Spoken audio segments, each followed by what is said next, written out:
Hello बच्चों, welcome to the physics ज्ञान मुकेश नायक YouTube channel. और आज हम शुरू करने वाले हैं अपने सीरीज का नेक्स्ट लेक्चर। हमारा चैप्टर था हीट नाम से, और उसका नेक्स्ट पॉइंट हम आज शुरू करने वाले हैं जिसका नाम है ड्यू पॉइंट एंड ह्यूमिडिटी, है ना। ड्यू पॉइंट एंड ह्यूमिडिटी क्या होते हैं, वन बाय वन हम इसको समझने की कोशिश करेंगे। ओके, देन ह्यूमिडिटी का मतलब क्या है? The measure of the water vapour content of the air at a given temperature displayed as percentage.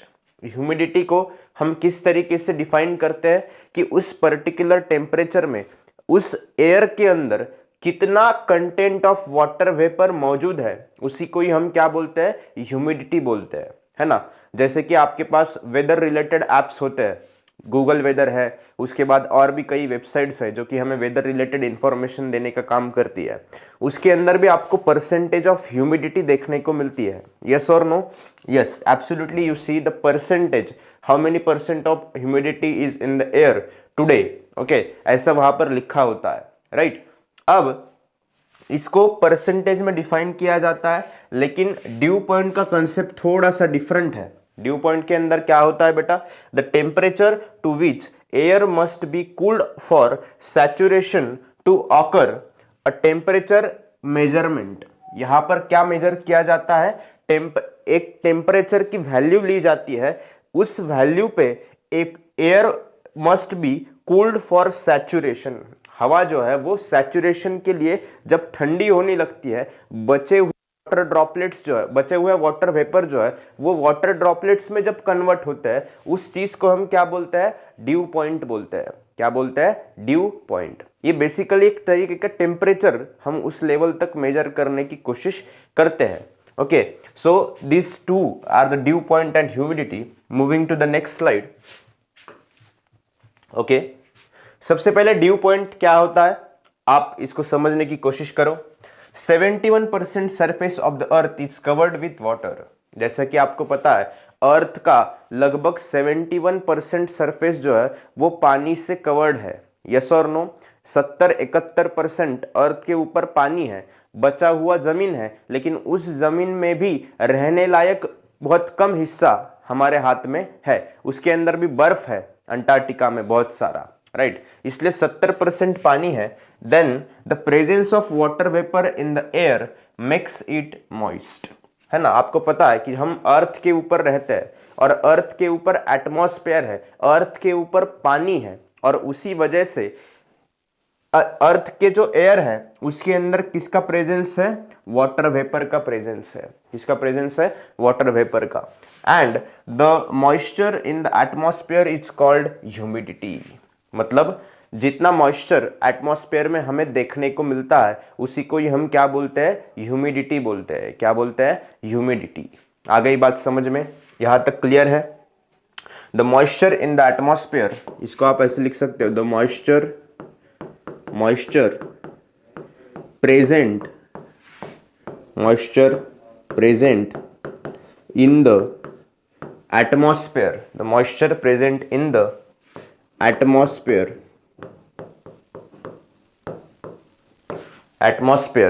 is called humidity। इसी को ही हम क्या बोलते हैं? ह्यूमिडिटी बोलते हैं, है ना। काफी आसान सा कंसेप्ट है। यस और no? Yes. Then moving to the next slide.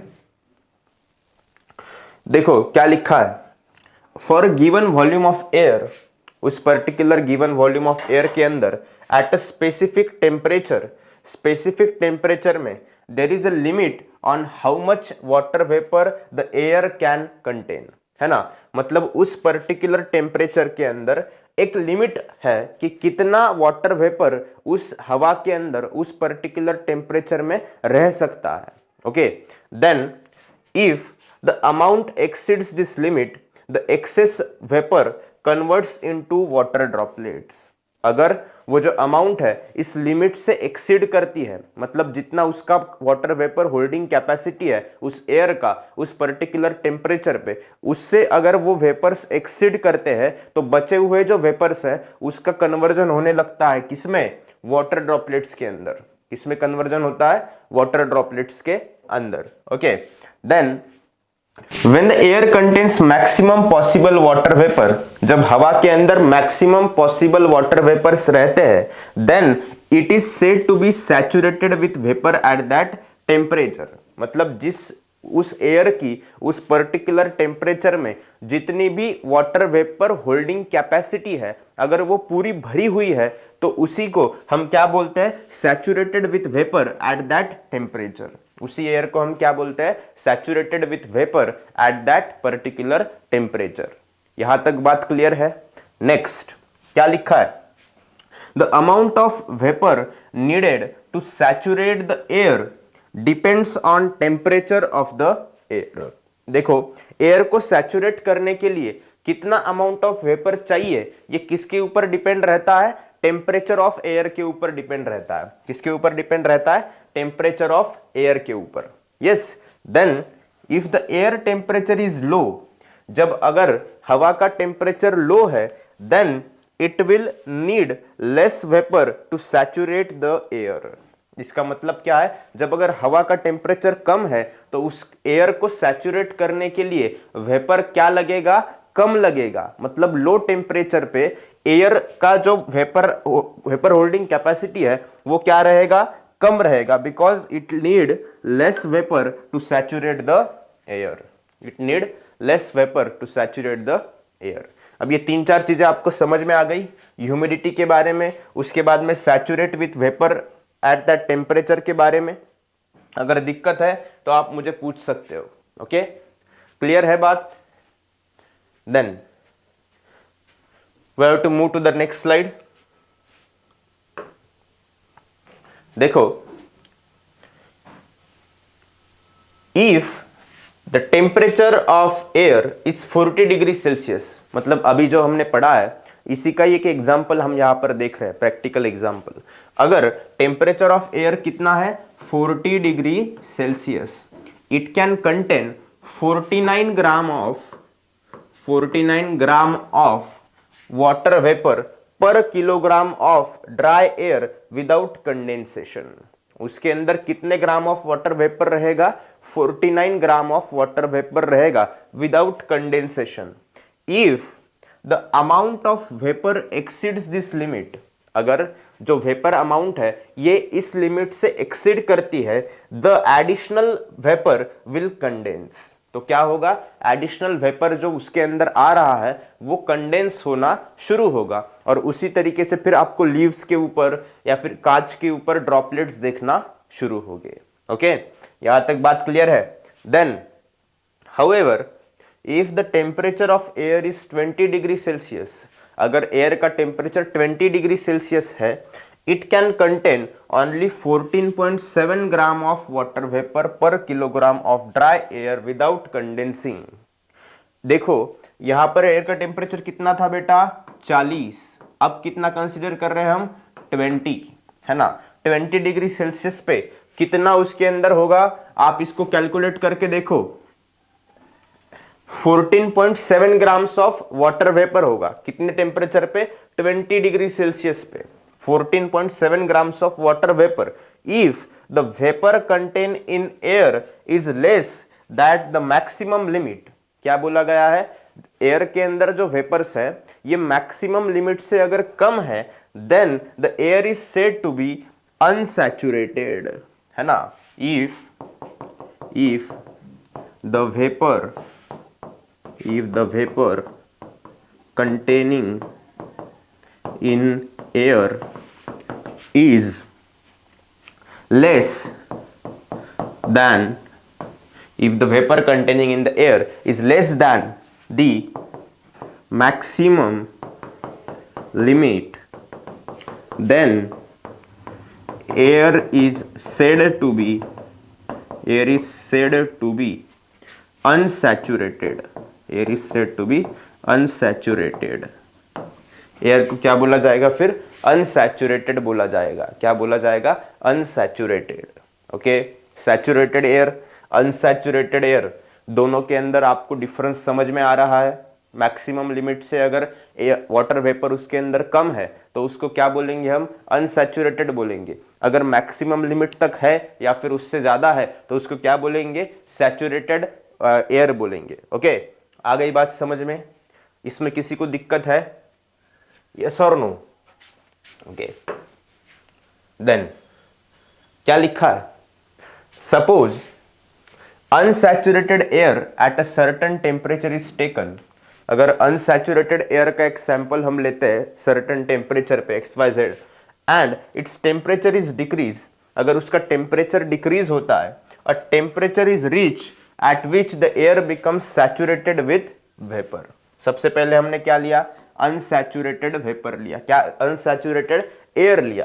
उसके बाद में उसका टेम्परेचर डिक्रीज किया। कब तक डिक्रीज किया? जब तक वो सैचुरेटेड विथ वेपर नहीं बन जाता, है ना। एयर का एक सैंपल लिया जो कि अनसैचुरेटेड था, उसका टेम्परेचर हमने डिक्रीज किया। कब तक डिक्रीज किया? जब तक वो सैचुरेटेड विथ वेपर नहीं बन जाता। ओके, यहां तक बात क्लियर है? दिस टेम्परेचर इज कॉल्ड, इसी टेम्परेचर को हम क्या बोलते हैं? The dew point temperature, the dew point temperature, है ना। स्पेशली ये नाइट के समय में होता है ना। नाइट में क्या होता है कि टेम्परेचर जो है वो नेचुरली, सनलाइट अर्थ के ऊपर नहीं पहुंच पाती, उस वजह से नेचुरली जो है वो टेम्परेचर कम होने लगता है। उस वक्त इसी को हम क्या बोलते हैं? द ड्यू पॉइंट टेम्परेचर बोलते हैं। क्या बोलते हैं? Due point temperature.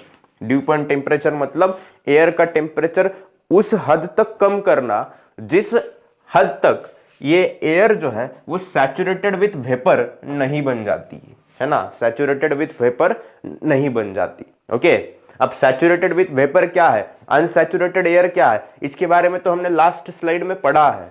ओके, तो इसमें आपको कंफ्यूजन होने की जरूरत नहीं है। ओके, यहां तक बात क्लियर है बेटा? ड्यू पॉइंट टेम्परेचर समझ में आ गया? यस और नो? अगर समझ में आ गया है तो कमेंट सेक्शन में मुझे फीडबैक बताओ आपका। देन अब क्या है बेटा? Absolute humidity. क्या है? Absolute humidity. एब्सोल्यूट ह्यूमिडिटी के अंदर the vapour content in the air is measured using a physical quantity called absolute humidity, है ना। एयर के अंदर कितना वेपर कंटेंट है इसको हम फिजिकल क्वांटिटी में मेजर करते हैं, है ना। फिजिकल क्वांटिटीज क्या होती है ये आप प्रीवियस स्टैंडर्ड्स में पढ़ चुके हो, है ना। उसके साथ मेजरमेंट्स का एक चैप्टर था आपको 9th स्टैंडर्ड में, उसके अंदर आपने इसके बारे में पढ़ा है, फिजिकल क्वांटिटीज के बारे में। Okay, so the vapour content in the air is measured using physical quantity called, क्या बोलते हैं इसको हम? एब्सोल्यूट ह्यूमिडिटी बोलते हैं। क्या बोलते हैं? Absolute humidity. Okay, then the mass of vapor present in the unit volume of air is called absolute humidity। देखो कितना मास ऑफ वेपर उस पर्टिकुलर यूनिट वॉल्यूम में प्रेजेंट है उसी को ही हम क्या बोलते हैं? एब्सोल्यूट ह्यूमिडिटी बोलते हैं। Generally absolute humidity is measured in kilogram पर मीटर क्यूब। एब्सोल्यूट ह्यूमिडिटी का यूनिट क्या है और किस में मेजर करते हैं हम उसको? किलोग्राम पर मीटर क्यूब में मेजर करते हैं। किस में मेजर करते हैं? किलोग्राम पर मीटर क्यूब में। This is the unit of, this is the unit of absolute humidity. This is the unit of absolute humidity. बात क्लियर है बेटा? यस और नो? बात क्लियर है? Understood? Okay, then moving to the next slide. Okay, अब क्या है बेटा? हमने एब्सोल्यूट ह्यूमिडिटी के बारे में पढ़ लिया। अब किसके बारे में पढ़ना है? रिलेटिव ह्यूमिडिटी के बारे में पढ़ना है। किसके बारे में पढ़ना है? रिलेटिव ह्यूमिडिटी के बारे में, है ना। The ratio of actual mass of vapour content in the air for a given volume and temperature to that require to make the air saturated with vapor at that temperature is called relative humidity। देखो इतने लंबे definition को याद करने से अच्छा है आप इसको आपके दिमाग में फिट कर लो, है ना। क्या लिखा है? किसका रेशो लेना है? Ratio of actual mass of water vapour content in the air in a given volume. उस पर्टिकुलर वॉल्यूम में actual mass of water vapour कितना है उसका रेशो लेना है। किसके साथ? And temperature to that require to make the air saturated. उसका उस एयर को सैचुरेटेड बनाने के लिए कितना टेम्परेचर चाहिए, क्या टेम्परेचर चाहिए, उसका हमें रेशियो लेना है। इसी को हम क्या बोलते हैं, रिलेटिव ह्यूमिडिटी बोलते हैं। ओके, अब परसेंटेज ऑफ रिलेटिव ह्यूमिडिटी निकालने के लिए हमारे पास एक फॉर्मूला है। क्या फॉर्मूला है, actual mass of water vapour content in the air in a given volume upon क्या लेना है, mass of vapour needed to make the air saturated in that volume. देखो पर्टिकुलर वॉल्यूम में हमारे पास एयर का एक सैंपल है, राइट। अब हमें actual mass of water vapour उस पर्टिकुलर एयर के सैंपल के अंदर कितना है, इसको आपको सबसे पहले कैलकुलेट करना है। देन अब उस एयर को उस पर्टिकुलर वॉल्यूम में सैचुरेट करने के लिए कितना मास ऑफ वाटर वेपर लगेगा, उसका हमें रेशियो लेना है एंड मल्टीप्लाइड बाय 100 करना है। तो हमें क्या मिल जाएगा, परसेंटेज ऑफ रिलेटिव ह्यूमिडिटी। क्या मिल जाएगा हमें, percentage of relative humidity. What we get, percentage of relative humidity. यहां तक बात क्लियर है, ये इमेज जो है वो आपके रेफरेंस के लिए है। Okay, understood, clear. Then moving to the next slide. Okay, moving to the next slide. क्या है, the relative humidity at the dew point is 100%। Dew point पे रिलेटिव ह्यूमिडिटी कितनी रहेगी बेटा, 100% रहेगी, क्योंकि ड्यू पॉइंट पे हमें एयर के अंदर कुछ फेरबदल करने की जरूरत है क्या, नहीं है। Okay, if the relative humidity is more than 60% we feel that air is humid. अगर रिलेटिव ह्यूमिडिटी 60% से ज्यादा है तो हमें क्या लगता है, एयर जो है वो काफी ह्यूमिड है। अपन मानते ना कि आज बहुत दमट लग रहा है, मतलब इसका मतलब क्या होता है कि ह्यूमिडिटी काफी ज्यादा है। कैसे, क्योंकि रिलेटिव ह्यूमिडिटी जो है वो 60% से ज्यादा है। Okay, then if the relative humidity is less than 60%, अगर रिलेटिव ह्यूमिडिटी 60% से कम है, then we feel that the air is dry. देन हम क्या फील करते हैं, एयर जो है वो ड्राई है। अगर 60% से ऊपर है तो हमें क्या लगता है, बहुत ज्यादा ह्यूमिड है। अगर 60% से नीचे है तो हमें क्या लगता है, सब बहुत ज्यादा ड्राई है। Okay, during winter season you may have observed a white trail at the back of flying plane in a clear sky। देखो आपने विंटर सीजन में ऑब्जर्व किया होगा कि जो प्लेन ऊपर से जाता है उसके पीछे वो धुआं छोड़ के जाता है, एक ट्रेल आपको दिखता है ना, एक टेल उसकी दिखती है। ओके, अब ऐसा क्यों होता है, as the plane flies the vapour release by the aeroplane engine condenses and forms cloud. देखो विंटर सीजन में क्या होता है, टेम्परेचर काफी कम होता है एंड उसी रीजन की वजह से जो वेपर्स उस एरोप्लेन के इंजन से बाहर निकलते हैं वो कंडेंस हो जाते हैं और उसके क्लाउड्स बनना शुरू होते हैं। इसलिए हमें वो ट्रेल जो है एरोप्लेन के नीचे वो विंटर्स में सबसे ज्यादा दिखाई देती है। Okay, then moving to the next slide. If the surrounding air is having more relative humidity, अगर सराउंडिंग एयर के पास ज्यादा रिलेटिव ह्यूमिडिटी है, it takes a long time for the white trail form by condensation of the vapour. देखो अगर relative humidity ज्यादा है तो जो ट्रेल फॉर्म है उसको फॉर्म होने के लिए ज्यादा टाइम लगेगा obviously to disappear, condensation of the vapour to disappear. If the relative humidity of the surrounding air is less, अगर सराउंडिंग एयर की रिलेटिव ह्यूमिडिटी कम है तो क्या होगा, either the size of the white trail may be small और it may not even get form. देखो surrounding की रिलेटिव ह्यूमिडिटी अगर कम है तो जो ट्रेल है, व्हाइट ट्रेल जो फॉर्म होती है एरोप्लेन के पीछे, उसकी साइज एक तो कम होगी या फिर वो फॉर्म ही नहीं होगी। ओके, दो चीजें हैं।